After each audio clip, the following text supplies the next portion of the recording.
বাংলাদেশের নজিরবিহীন ভাবে সেই আইয়ামে জাহেলিয়াতের যুগের মতো বড় পাথর দিয়ে মানুষ হত্যা করা, যে কোনো বিবেকবান কি আমরা দেখলাম।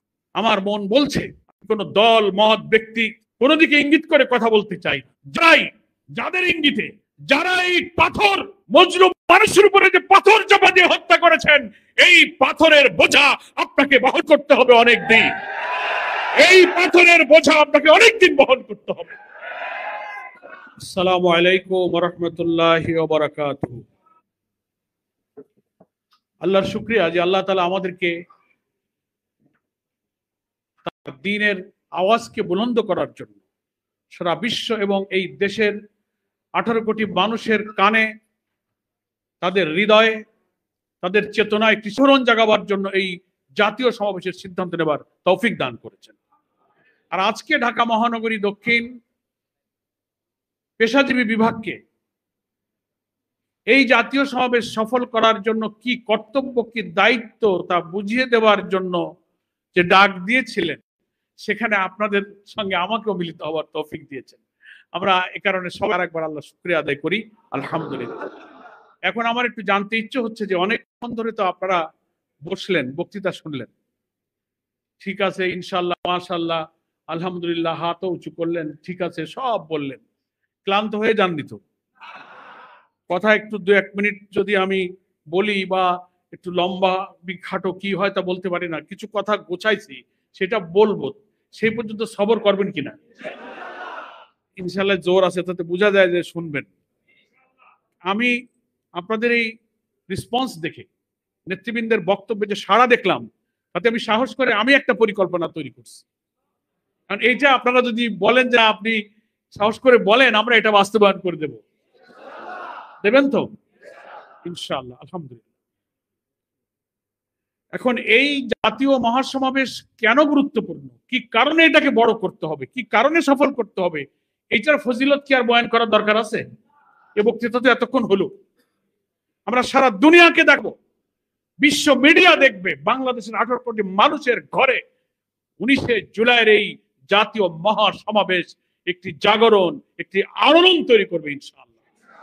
আমাদের উপরে যে জুলুম করা হয়েছে, আগামী জাতীয় নির্বাচনকে সামনে রেখে আমরা যে লেভেল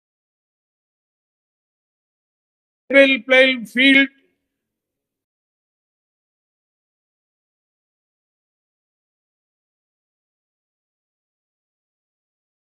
সকলের প্রতি সম আচরণের যে দাবি আমরা করেছি, যে সংস্কারের দাবি আমরা করেছি, অপরাধীদের বিচারের যে দাবি করেছি, আরো যত দাবি করেছি, এটা যে কথার কথা নয়, বাদ নয়, বলতে হয় তাই বলছি, এটা কোনো পলিটিক্স নয়, এটা যে হৃদয়ের দাবি, এটাকে উচ্চকিত করতে হবে এই মহাসমাবেশে আমাদের লোক উপস্থিতির মধ্য দিয়ে। এটা একটা বিরাট দায় আমাদের। একটা অপশক্তি শুধু বাংলাদেশে নয়, বাইরের পরাশক্তি অপশক্তি চাচ্ছে 24-এর অভ্যুত্থানের পর জামাত ইসলামকে আল্লাহ তাআলা যে মর্যাদার স্থানে উঁচুতে নিয়ে গিয়েছেন, সেই জায়গায় যাবার পথে তারা কিন্তু নতুন করে বাধা দেবার নানান ষড়যন্ত্র শুরু করেছে। একটি চক্র, ফ্যাসিবাদী চক্র আমাদের নিষিদ্ধ করেছিল, শিবির নিষিদ্ধ, জামাত নিষিদ্ধ, অফিস বন্ধ, নেতৃবৃন্দের ফাঁসি ছিল একটা প্রতীক, তাও নষ্ট করেছিল। মহান আল্লাহ তাদেরকে নিষিদ্ধ করে দিয়ে ইসলামী আন্দোলনকে মর্যাদার আকাশে সমুন্নত করেছে। কৃতজ্ঞতা প্রকাশের জন্য আল্লাহ এই 1 বছর পর জুলাই বিপ্লবের বার্ষিকীর মধ্যে পরীক্ষা সামনে হাজির করেছেন। আমি যে তোমাদের নিয়ামত দিলাম, তুমি সেই নিয়ামতের কি পরিমাণ কৃতজ্ঞতা দেখাতে পারো, এটাই তার প্রমাণ। লাইন শাকারতুম লাযিদান্নাকুম, আমার নিয়ামতের শুকর যত করবে, তোমাদের নিয়ামতকে আমি তত বাড়িয়ে দেব। এই নিয়ামত তোমরা বাড়িয়ে নিতে শুধু চোখের পানি ফেলেছো, কারাগারে দিন কাটিয়েছো, নেতাদের মৃত্যুর আর ফাঁসির খবর শুনেছো। আমি সেই কালো যুগ পার করে একটি নতুন যুগের উত্থান আমি ঘটিয়ে দিয়েছি। আমরা সেই রবের কাছে প্রমাণ দিতে চাই যে হ্যাঁ আল্লাহ, তোমার এই কুদরত, তোমার এই নিয়ামতের প্রতি আমরা সিজদায় পড়েছি। আমাদের জান প্রাণ দিয়ে 19শে জুলাই প্রমাণ করবো আমরা তোমার গোলাম, তোমার দায়িত্ব পালনে আমরা এক মুহূর্ত নিষ্ক্রিয় থাকবো না। এই কৃতজ্ঞতার জন্য সবাই রাজি আছেন? আমি প্রায় বলি, ঢাকা মহানগরী দক্ষিণের প্রোগ্রামে আসলে মাইকে বলবো না, কি বললো? ও, দক্ষিণের প্রোগ্রামে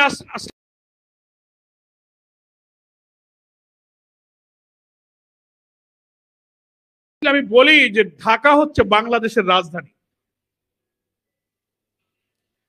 রাজনীতির রাজধানী, সংগঠনের রাজধানী, নাকি বলেন? আর জনসভার স্থানটাও হচ্ছে ঢাকা দক্ষিণের মধ্যে। এই ঢাকা মহানগরী হচ্ছে বাংলাদেশের রাজধানী, আর রাজধানীর যত টেরিটরি, যে পেরিফেরি, তারও একটা হৃৎপিণ্ড হচ্ছে ঢাকা মহানগরী দক্ষিণ। সরাইল উদ্যান মাঝখানে, চারিদিকে অফিস, আদালত, সচিবালয়, প্রেস ক্লাব, যমুনা, বঙ্গভবন, রাজনীতির প্রাণকেন্দ্র প্রেস ক্লাব, প্রশাসন, সারা দুনিয়ার আন্তর্জাতিক ডিপ্লোম্যাটিক জোন, কূটনীতিবিদরা যেখানে আসে যায়, মিটিং করে, বৈঠক করে, সব কিছুর প্রাণ কেন্দ্র হচ্ছে ঢাকা মহানগরী দক্ষিণ। মহানগরী আমির বললেন 2 কোটির বেশি লোক, না 1 কোটির বেশি লোক এখানে বাস করে? 1.5 কোটি। তো 1.5 কোটির লোকের মধ্যে বসবাস করে আমরা এখানে 10-15 লক্ষ লোক করতে পারি না? কোনো ব্যাপার না। এখন রাজনীতিতে একের পর এক যে ঘটনা ঘটছে, আমি মনে করি এই জামাত ইসলামের দাওয়াত এবং আহ্বান এবং ভীষণ শোনার না বললে আমার বিবেকের কাছে আমি স্বস্তি পাচ্ছি না। ব্যক্তি যাই হোক, ব্যক্তি যেই হোক, যেভাবে নজিরবিহীন ভাবে একটা পাথর দিয়ে যে মানুষকে হত্যা করা হয়েছে, মানুষের বিবেক টানছে, চোখের পানি ফেলছে অনেকে। সারাদিন আজকে অনেকে বলেছে, কাল রাত থেকে বলছে, ওই দৃশ্যটা 1 সেকেন্ডের পরে আর চোখ দিতে পারছে না, ঘুমাতে পারে নাই অনেকে। তার ব্রেন নার্ভাসনেস এসে গেছে, বলছে যে এই দৃশ্য তো দেখে শেষ করা যায় না। হ্যাঁ, বাংলাদেশে অনেক সহিংসতা হয়, মারামারি হয়, রাজনৈতিক সংঘাত হয়, 2-1টা খুনের ঘটনা ঘটে, অপরাধ প্রবণ এই দেশে অনেক অপরাধের ধরন আমরা দেখেছি।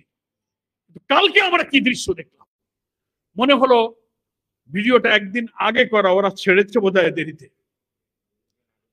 আগের দিনের ঘটনা। বাংলাদেশের নজিরবিহীন ভাবে সেই আইয়ামে জাহেলিয়াতের যুগের মতো বড় পাথর দিয়ে মানুষ হত্যা করা, যে কোনো বিবেকবান মানুষ, কি আমরা দেখলাম। আমার মন বলছে, কোন দল, মত, ব্যক্তি কোন দিকে ইঙ্গিত করে কথা বলতে চাই, যাদের ইঙ্গিতে, যারা এই পাথর মজলুম মানুষের উপরে যে পাথর চাপা দিয়ে হত্যা করেছেন, এই পাথরের বোঝা আপনাকে বহন করতে হবে অনেক দিন। এই পাথরের বোঝা আপনাকে অনেকদিন বহন করতে হবে।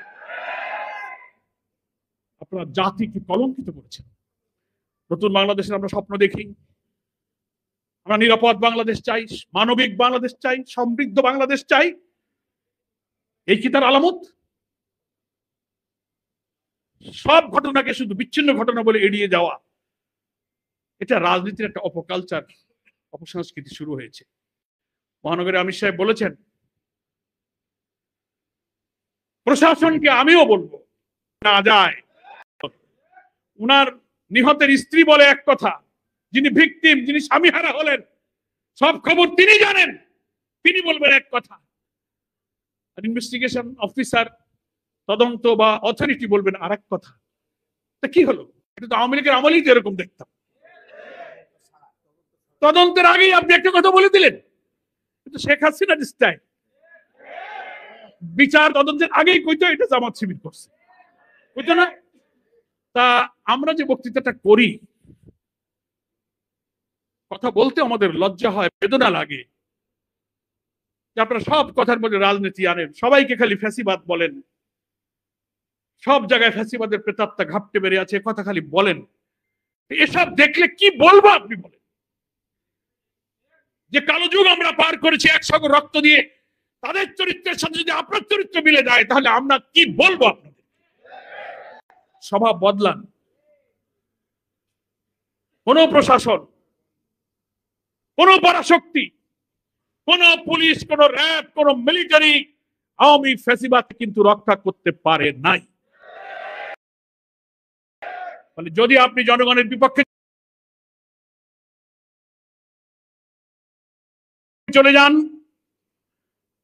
মৃত্যুর পর মৃত্যু, বিভীষিকার পর বিভীষিকা, যা আপনি ঘটিয়ে এলেন, যিনি ঘটিয়েছেন আর যারাই পাহারা দিচ্ছেন, এত বড় বর্বরতা, নিষ্ঠুরতা, পৈশাচিক উন্মত্ততা, এত বড় ঘৃণ্য কাজ, লোমহর্ষক কাজ বাংলাদেশের ইতিহাসে কিন্তু নজিরবিহীন হয়েছে। সব মহলে আজকে আলোচনা হচ্ছে। আমি জামাত ইসলামীর পক্ষ থেকে তীব্র নিন্দা জানাই। আমাদের সম্মানিত আমির জামাত চীন সফরে আছেন, সেখান থেকে গভীর রাতে তিনি কথা বলতে পারছিলেন না যে আপনারা কি করছেন, কি হলো, এই নিষ্ঠুরতা দেশে হচ্ছে। আমি প্রশাসনকে বলবো, এমন কোন ভূমিকা পালন করবেন না যেন খুনিরা রক্ষা পেয়ে যায়। যেই হোক, দল মত আমাদের কাছে প্রশ্ন নয়, সে মানুষ, সে আশরাফুল মাখলুকাত।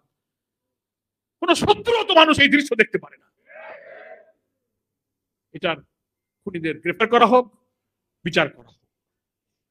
আমরা এই জনসভা সফল করার মধ্য দিয়ে একটি ইতিহাস সৃষ্টি করতে চাই। সরকারকে, অন্তর্বর্তীকালীন সরকারকে, রাজনৈতিক দলকে, প্রশাসনকে, বিশ্ব মিডিয়াকে, বাংলাদেশের 18 কোটি মানুষকে বলতে চাই যে আমরা জামাত ইসলামী আল্লাহ তাআলার নাজিল করা কোরআন এবং সুন্নাহর ভিত্তিতে একটি কল্যাণ রাষ্ট্রের যে ধারণা এই জনগণকে দিয়েছি, যে রাষ্ট্র প্রতিষ্ঠিত হলে মানুষের জান মাল সম্পদ নিরাপদ থাকবে, ক্ষুধা দারিদ্র অন্নহীন বস্ত্রহীন নিরন্ন মানুষের কান্না থাকবে না, বেকারত্ব থাকবে না, লুটপাট থাকবে না।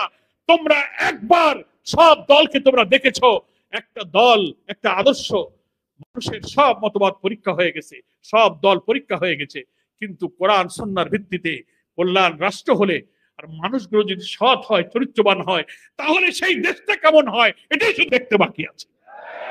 সেটার জন্য আমি দেশবাসীকে আহ্বান জানাবো, নিষ্ঠুরতা, এই বর্বরতার হাত থেকে বাঁচিয়ে একটি মানবিক বাংলাদেশের জন্য, নতুন বাংলাদেশের যে ডাক দিয়েছেন আমাদের সম্মানিত আমির জামাত, সেই জাতীয় ঐক্যের ডাকে সাড়া দিয়ে আপনারা এমন জায়গায় আপনাদের ভোট দেন, সেই জায়গাটা হচ্ছে দাঁড়িপাল্লা। এই দাঁড়িপাল্লা হচ্ছে ইনসাফের প্রতীক, এটা হচ্ছে ন্যায় বিচারের প্রতীক। ইনশাআল্লাহ আমাদের আমির জামাত বলেছেন, আল্লাহর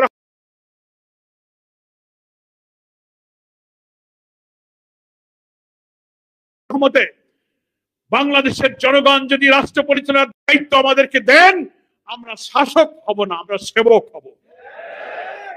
প্রিয় নবী মুহাম্মদ মুস্তাফা সাল্লাল্লাহু আলাইহি ওয়াসাল্লাম, তার প্রিয় খোলাফায়ে রাশিদিন, পরবর্তী যুগের ন্যায়পরায়ণ শাসকদের আদলে আমরা বাংলাদেশে একটি নতুন বাংলাদেশের নমুনা, যে বাংলাদেশ হবে একটি কল্যাণ রাষ্ট্র, ইসলামের beauty of Islam, welfare of Islam দিয়ে ধর্ম বর্ণ নির্বিশেষে সকলের নিরাপদ বাংলাদেশ নির্মাণ করে আমরা সেই জাতীয় ঐক্যের ওয়াদাকে রক্ষা করতে চাই। আগামী 19শে জুলাই জাতির কাছে সেই মেসেজ দিতে হবে যে না, জামাত ইসলামী জাতির দায়িত্ব নিতে পারবে, তাদের সে শক্তি আছে, সেই আস্থা আমাদের আছে। We are ready to take the responsibility of the nation. আমরা জাতির দায়িত্ব গ্রহণ করতে প্রস্তুত। এই আস্থা তৈরি করার জন্য আমাদের সরকারের দুর্ধারে আসতে হবে। কোন পুরুষ লোক যারা ইসলামী আন্দোলনকে ভালোবাসে, জামাতকে ভালোবাসে, সংগঠনকে ভালোবাসে, কোন পুরুষ লোক বাড়ি ঘরে থাকতে পারবে না সুস্থভাবে।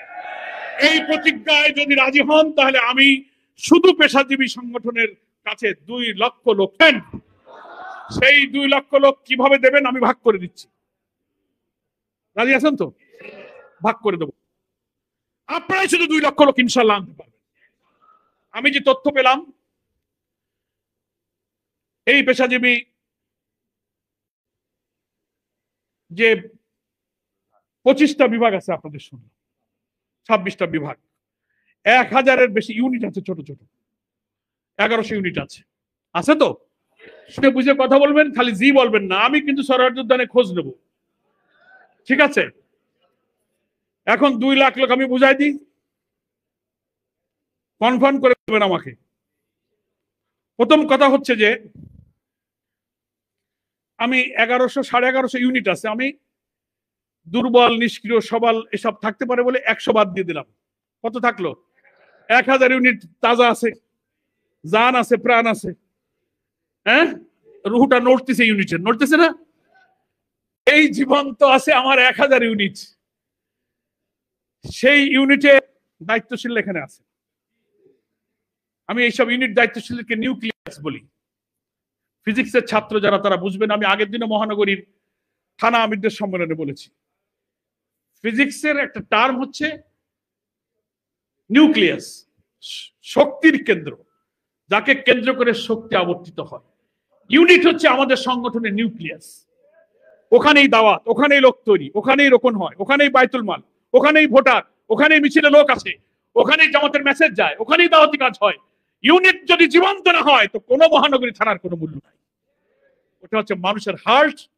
হার্ট যদি সুস্থ না থাকে, চেহারা আর চুল আর হাত বাহু যতই নাদুস নুদুস হোক, এইখানে যদি 3টা রিং পারোনো আর বাল্ব যদি ছোট থাকে, কোনো চেহারায় কাজ হবে না। তো সংগঠনের হার্ট হচ্ছে ইউনিট। তা আমি তো সেই হার্টের সাথে কথা বলতেছি, নিউক্লিয়াসের সাথে কথা বলতেছি, নাকি বলেন?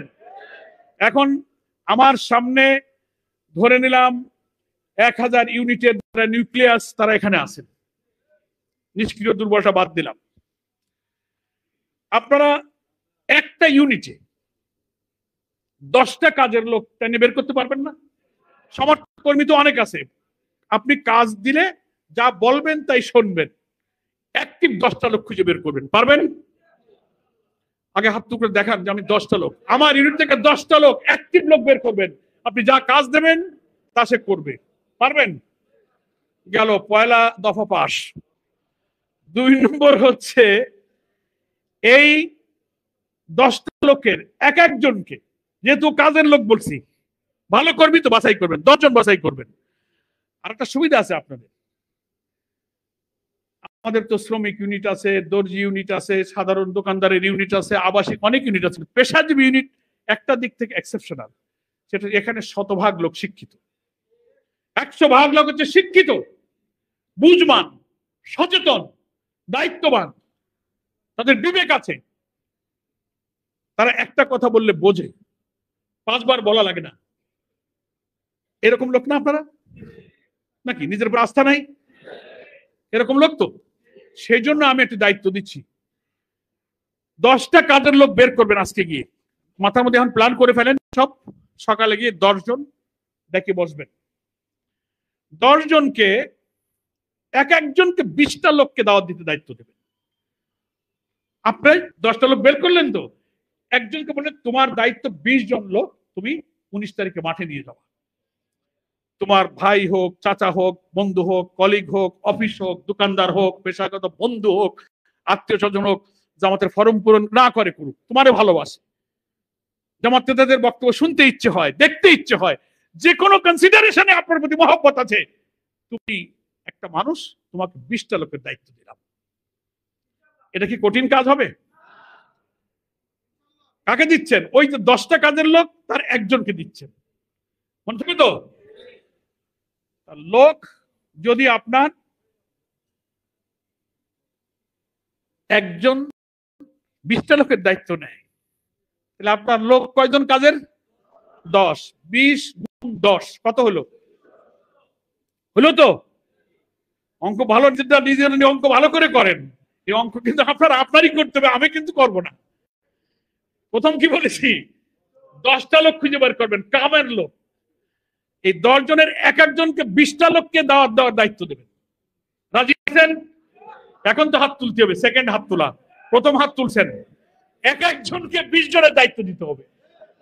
2টার আগে সরোয়ার্দী উদ্যানে যাইতে হবে, কিভাবে যাবেন সে টেকনিক পরে বলতেছি, কিন্তু রাজি তো?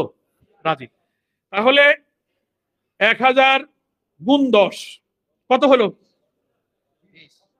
না, প্রথমে লোক ইউনিট বলেছি 1000, 10 জন কাজের লোক 10,000। এই 10,000 লোক প্রতিজনে 20 জন করে লোক দাওয়াত দিচ্ছেন, 10,000 গুণ 20 সমান সমান কত? 2 লাখ। আমি কত চাইছিলাম? অঙ্ক মিলছে? হাসে, বলে ভাবতেছে কি একটা ভেজালে পড়লাম নাকি? কোনো ভেজাল না, এই অঙ্ক যদি মিলাইতে পারেন জীবনে শান্তি পাবেন। কি বলেন? শান্তি পাবেন। 2 লাখ লোক, ঢাকা মহানগরী অনেক থানা আছে, আমি সব জায়গার কথা মহানগরী আমি সাহেব দেবে বাক করে, আমি শুধু পেশাজীবী যেহেতু শিক্ষিত সচেতন বিবেকবান আপনাদেরকে আমি দিলাম, আপনারা 2 লক্ষ লোক 2টার আগে সোহরাওয়ার্দীতে জমা দেবেন। দেবেন তো ইনশাআল্লাহ? নাকি কোনো দুর্বলতা আছে কারো? নেই। এখন কিভাবে নেবেন? তরিকাটা বাতলাই দিই, ঠিক আছে? তরিকাটা বাতলাই দেবো। কিভাবে নেবেন? এই যে দাওয়াতি কাজ উনি করলেন, আপনার 10টা কাজের লোক পাইছেন তো অ্যাক্টিভ, ওদের একটু চানাচুর মুড়ি খাওয়াবেন। সিঙ্গাড়া খিচুড়ি গোশ রুটি যদি নাও খাওয়াতে পারেন, সকালে ডাকবেন যখন এই 10 জনকে, একটু চানাচুর মুড়ি টুড়ি খাওয়াবেন। আর যদি মনে করেন না ভাই আমি একটু নাস্তা পানি করাতে পারবানি 10 জনকে, পারবেন না, খাওয়াবেন। খাওয়ায়ে এই কাজ বুঝাই দেবেন। 10 জন আইছো, তোমাদের প্রত্যেকের 20টা করে লোক দাওয়াত দিত আমার জনসভা। প্রতিদিন কাজ করবা, সন্ধ্যা হলে আমার খবর দিয়ে যাবা কয়জন হয়েছে। দরকার এসে নাম লেখুক 20 জনের। সারাদিন হাঁটবে, অফিস আদালতে কাজে কামে যাবে, যে কয়জনে বলেছে তার গোড়ায় টিক দিয়ে দেবে। আজকে 5 জন হয়েছে। সময় তো আছে 1 সপ্তাহ। সময় আছে কয়দিন? আজ কয় তারিখ? 12, 19, 1 সপ্তাহ ধরা যায় তো। যেহেতু ফজর পরে কাজ শুরু হইতেছে, অফিসে থাকুক আর বাসায় থাকুক, সকাল বিকেলে কাজ কাম কিন্তু সারাই লাগবে। কালকের দিন মিস দিলে কিন্তু লস। নাস্তা করাবেন, বহু সওয়াব পাবেন। আল্লাহ রসুল বলছে খাওয়াও মানুষ, যত খাওয়াবা। আমাদের আবে আমির কেন্দ্রীয় মাওলানা আবুল কালাম মোহাম্মদ ইউসুফ রাহেমাহুল্লাহ ছিলেন তো, সবাই বড় আলেম ছিলেন। উনি বলতেন পরোয়ার মানুষকে খাওয়াবা, মানুষের হলকুমের নিচে কিছু দিয়ে দিবা, দেখো অনেক লাভ আছে। মুরব্বী মানুষ তো বোঝে, অনেক জ্ঞানী লোক। তারপরে একটু নাস্তা খাওয়া নেই 10 জন রে, পারবেন তো? 10 জন রে নাস্তা খাওয়াইলে সওয়াবও হলো, ওদিকে 2 লাখ মানুষও হইল, বিরাট ব্যাপার। এখন 20টা লোকের নাম সে লিখে ফেলবে, 7 দিন ধরে দাওয়াতি কাজ করবে আর রাজি করাবে। কাগজটা পকেটে থাকবে, সন্ধ্যেবেলায় ফিরবে আর যে কয়টা হয়েছে তো টিক চিহ্ন দেবে, আর আপনাকে প্রতিদিন রিপোর্ট দেবে যে আমার 20-এর 2 হয়েছে, 5 হয়েছে, 7 হয়েছে, 10 হয়েছে। এই করে 18 তারিখ সন্ধ্যার মধ্যে 20 হয়ে যাবে। সবাই রাজি আছেন? গেল পয়লা টেকনিক। দ্বিতীয় কাজ হচ্ছে যে রওনা দেবেন, টাইম যদি 2টা হয়, স্থান যদি সোহরাওয়ার্দী হয়, তাহলে আপনার ইউনিটের লোকেরা যেখানে থাকে সেখান থেকে কয়টা রওনা দেওয়া লাগবে, ওদেরকে কোথায় আপনারা একত্রিত হতে বলবেন। ওই 20 জন লোক, আপনি যদি টাকাটা কিনা খালি বলে বাড়ি চলে আসলে কিন্তু গেল কি গেল না তা বুঝবেন কিভাবে? ওই 20 জন আপনি ফোন করে হোক, ডেকে হোক, একটা জায়গায় আপনি যদি বলেন ভাই আমার বাসা দূরে, আপনার কাছে আসতে পারছি, আমি যাচ্ছি, তাহলে রওনা দাও, তুমি রওনা দিয়ে বলো। কনফার্ম করতে হবে। একজনের দায়িত্ব মাত্র 20টা লোককে কনফার্ম করা। পারলে এক জায়গায় অ্যাসেম্বল করেন, আপনি সেখানে অমুক জায়গায় আসছিস, তোমরা সব এখানে আসো। তাহলে একটা স্থান ঠিক করা, দায়িত্ব ঠিক করা, নির্দিষ্ট দায়িত্ব দিয়ে দেবেন। যদি বেশি লোক দুর্বল হয়, বলে ঠিক আছে এই 5 জনের দায়িত্ব তোমার, এটার দায়িত্ব তোমার, করে আপনি দায়িত্ব নির্দিষ্ট করবেন। এবং একত্রে দক্ষিণ থেকে সোহরাওয়ার্দী উদ্যানে যাওয়ার জন্য আমি তো মনে করি নিজের মধ্যেই তো মিটিং, তো মিছিল করে চলে যাওয়া যায় নাকি বলেন? মিছিল করে চলে যাবেন। আপনি যদি গাড়ির জন্য অপেক্ষা করেন, টেম্পু লাগবে, প্রাইভেট লাগবে, বাস আছে কই, ট্রাক আছে কই, মিছিল করে চলে যাবেন। নিশ্চয়ই মহানগরীর পক্ষ থেকে নির্দেশনা আছে, যাওয়ার একটা সিস্টেম, ওই সিস্টেমের মধ্যে আপনি পড়ে যাবেন, সোজা চলে যাবেন, যানবাহনের অপেক্ষা করা যাবে না। ঠিক আছে? যানবাহন বিশ্বস্ত না, ও টাইম মতো আসতে না পারে, ওর হাওয়া চলে যেতে পারে, ও ট্রাফিক জ্যামে পড়তে পারে। সবচেয়ে বিশ্বস্ত একটা গাড়ি আছে, ওটার নাম হচ্ছে লেগ মেল। ওটার নাম কি? লেগ মেল, যার কোনো ট্রাফিক জ্যাম নাই, যার হাওয়া যায় না, সুস্থ থাকলেই চলে গাড়ি, নাকি বলেন? এই লেগ মেলের উপরেই আল্লাহ ভরসা করে আস্থা রাখবেন, টাইমলি আসবেন এবং চলে যাবেন। নেক্সট কথা হচ্ছে, বর্ষা মৌসুম চলছে, আষাঢ় শ্রাবণ মাসের মৌসুম। আমরা আবহাওয়ার পূর্বাভাস দেখলাম, আবহাওয়ার যে ফোরকাস্ট আসলো তাতে 19-20 পর্যন্ত একটা বর্ষার আবহাওয়া 2 দিন আগে আমি দেখলাম, কিন্তু গত আজ আর কাল বর্ষা নাই, আলহামদুলিল্লাহ। তো দেখা গেল যে আবহাওয়া বিজ্ঞানীদের পূর্বাভাসে অনেক সময় ফেল করে, কি ফেল করে কিনা বলেন। তা আমরা আবহাওয়ার যে মালিক, বৃষ্টির যে মালিক, আসমানের মালিককে জন্য দোয়ায় বলি যে আল্লাহ তুমি মাহফিলের দিনে আবহাওয়াটা ভালো রাখো। আপনারা দোয়া করবেন। আর আল্লাহ যদি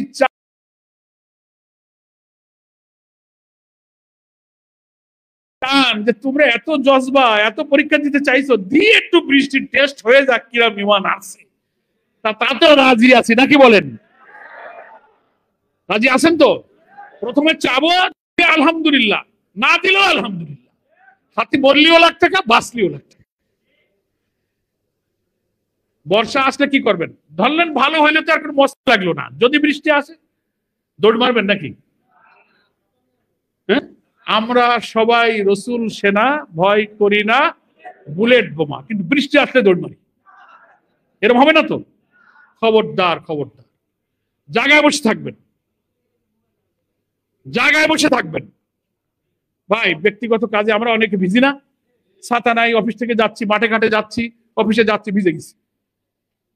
এত বড় ঐতিহাসিক প্রয়োজনে আমি 1 ঘন্টা ভিজলাম, তাতে কি হয়েছে? আল্লাহর কাছে সাহায্য চাবো, যে কোনো অবস্থার জন্য আমরা তৈরি থাকবো। বৃষ্টি হলে আমরা মাঠ ছাড়বো না, ইনশাআল্লাহ পুরো মাঠ আমরা বসা থাকবো। যতটা সম্ভব চেষ্টা করা হচ্ছে মাঠে একটু বসবার ব্যবস্থা করার জন্য, ঠিক আছে? আর একটা কথা, সেটা হচ্ছে যে একটা কমিটি আমির জামাত করে দিয়েছেন, সেই কমিটির পক্ষ থেকে অনেকগুলো বিভাগ করা হয়েছে, 7টা 8টা সাব কমিটি করা হয়েছে। স্বেচ্ছাসেবক, পানি, স্যানিটেশন, ডেকোরেশন, মঞ্চ, তথ্য, লাগে না? অনেক বিভাগ লাগে। তো এই বিভাগে ঢাকা মহানগরী দক্ষিণ এবং উত্তরে বিপুল পরিমাণ জনশক্তিকে বিভিন্ন সময় দায়িত্ব দেওয়া হয়েছে। এই খবর আপনাদের কাছে হয়তো আসবে যে ঠিক আছে এই বিভাগে তুমি যাও, মাহফিলের মঞ্চ পাহারা দাও, পানি বিভাগে যাও, শৃঙ্খলা বেগম বাস স্ট্যান্ডে ডিউটিতে যাও, নানান রকম কিন্তু আসবে। সারা দেশ থেকে মানুষ আসবে, ওরা তো আমাদের মেহমান, আমাদেরকে তো মেহমানদারি করা লাগবে, নাকি বলেন? এই জন্য সম্মেলন বাস্তবায়ন কমিটির বিভিন্ন বিভাগের পক্ষ থেকে অর্পিত দায়িত্ব যদি এখানে কারোর মধ্যে আসে, সেটাও আমরা নির্দ্বিধায় আলহামদুলিল্লাহ বলে মেনে নেব। একদম টাইমলি যেখানে যেতে যে খবর দেবে মহানগরী নেতৃবৃন্দ, প্রপার টাইমে আমরা সেখানে গিয়ে হাজির হয়ে সেই দায়িত্বটা সংশ্লিষ্ট নেতার কাছ থেকে বুঝে নেব। সবাই রাজি আছেন? যদি বলেন যে ভাই আর বক্তৃতা করা লাগবে না, আপনি ক্লান্ত, আপনি বসে পড়েন, আমি বসে পড়বো। আর যদি বলেন যে না আর একটু বলি, ভালো লাগে, আমি বলবো। এখন কি করব? না, ভালো লাগা অবস্থায় বসে যাওয়াই ভালো, মন্দ লাগার আগে, নাকি বলেন? তাহলে আমি ধরে নিচ্ছি আমার পেশাজীবী ভাইয়েরা যান প্রাণ দিয়ে সকাল থেকে চেষ্টা শুরু করবে, রাতের তালিকা করবে। 20 লক্ষ না 2 লক্ষ, কয় লক্ষ? 2 লক্ষ লোক আপনাদের প্রচেষ্টায় ইনশাআল্লাহ আপনারা হাজির করতে পারবেন। মহান আল্লাহ তাআলা আমাদেরকে সে তৌফিক দান করুন। দোয়া যখন আমরা করব, দোয়া কবুলের কিছু সময় আছে না? 5 ওয়াক্ত নামাজ, ফরজ নামাজের পরে দোয়া, শেষ রাতে কিয়ামুল লাইলে দোয়া, আজান একামতের মাঝখানে দোয়া আছে। তো এই দোয়ার সময়গুলোতে যত দোয়া আমরা করি, এই একটা দোয়া আজকে থেকে যুক্ত হয়ে গেল। আমি আগের দিন থানা আমিরদের সম্মেলনে বলেছিলাম একটা দোয়া আজকে থেকে যুক্ত হবে যে হায় আল্লাহ 19শে জুলাইয়ের এই সম্মেলনে জনতার উপস্থিতি, আবহাওয়া ভালো, নিরাপত্তা, শৃঙ্খলা সব মিলিয়ে জনসভাকে আল্লাহ তুমি সফল করে দাও। সবাই এই দোয়া করবেন আজকে থেকে। দোয়া কবুলের 2টা শর্ত আছে, খালি আল্লাহরে ডাকলে সম্মানান তো আল্লাহ। প্রথম শর্ত হচ্ছে যা তুমি চাইতেছো, যে দায়িত্ব তোমার উপরে আছে, সেই দায়িত্ব পালনের ব্যাপারে তোমার ইখলাস থাকতে হবে, বিশুদ্ধ নিয়ত থাকতে হবে যে আমি শুধু আল্লাহকে রাজি করার কারণে, আল্লাহকে দেখাবার প্রয়োজনে, কেউ জানলো আর ভালো বললো ওটা আমার দেখার প্রয়োজন নেই, আমার মাবুদ রাজি হইলে আমি খুশি আছি। এই সহি নিয়ত, এই ইখলাসটা থাকতে হবে। নাম্বার 1, আমরা নিয়ত এখনই পরিচ্ছন্ন করে নিই, কি বলেন, ঠিক কিনা? দ্বিতীয় হচ্ছে আল্লাহ আমাকে যে তৌফিক দিয়েছেন, যে যোগ্যতা দিয়েছেন, যে শক্তি দিয়েছেন, যে মেধা দিয়েছেন, যে অর্থ দিয়েছেন, যে সুস্থতা দিয়েছেন, যে চিন্তা দিয়েছেন, যে প্রজ্ঞা দিয়েছেন, যে বিবেক দিয়েছেন, পুরা সামর্থ্যকে 100 ভাগ কাজে লাগাতে হবে। 100 ভাগ। তাহলে প্রথম হচ্ছে নিয়ত বিশুদ্ধ, 2 হলো শতভাগ তৌফিককে কাজে লাগানো, দিন শেষে আল্লাহর কাছে গিয়ে সাহায্য চাওয়া। এই 2 শর্ত পূরণ হইলেই দোয়ার শর্ত পূরণ হবে। আল্লাহ দেখবে যে বান্দা তো তার চেষ্টা করেছে, এখন আমার দায়িত্ব সাহায্য করা। আল্লাহকে বলতে হবে যে আল্লাহ তুমি আমাকে যে তৌফিক দিয়েছো, আমি তো সারাদিন খাটলাম, তুমি আমার এই চেষ্টার মধ্যে বরকত দান করো। দোয়া করবেন। আমি এইটুকু আহ্বান জানিয়ে আপনাদের কাছে এই প্রত্যাশা রেখে আল্লাহ তাআলার কাছে সাহায্য কামনা করে আমি আমার বক্তব্য শেষ করছি। আমা তৌফিক ইল্লা বিল্লাহ। আসসালামু আলাইকুম ওয়া রাহমাতুল্লাহি ওয়া বারাকাতুহু।